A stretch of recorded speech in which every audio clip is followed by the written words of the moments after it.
करीब बस और मजदा में तसादम, कंडक्टर मौका पर जाम बहक। मजीद तफसीलात जानते हैं ब्यूरो चीफ फैसलाबाद इमरान शहजाद से। जी इमरान शहजाद बताइएगा।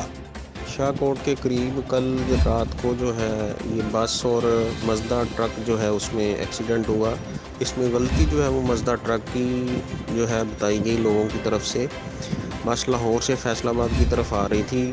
जब मज़दा ट्रक जो है यू टर्न ले रहा था उसने स्पीड से यू टर्न लिया और बस के पिछले जो व्हील थे उसमें टकराया ज़ोर से। बस जो है 3-4 कलाबाजियों के बाद जो है जाके रुकी और मज़दा ट्रक जो था वो भी उलट गया। बस में जो है मौजूद काफ़ी लोग जो है वो ज़ख्मी हो गए।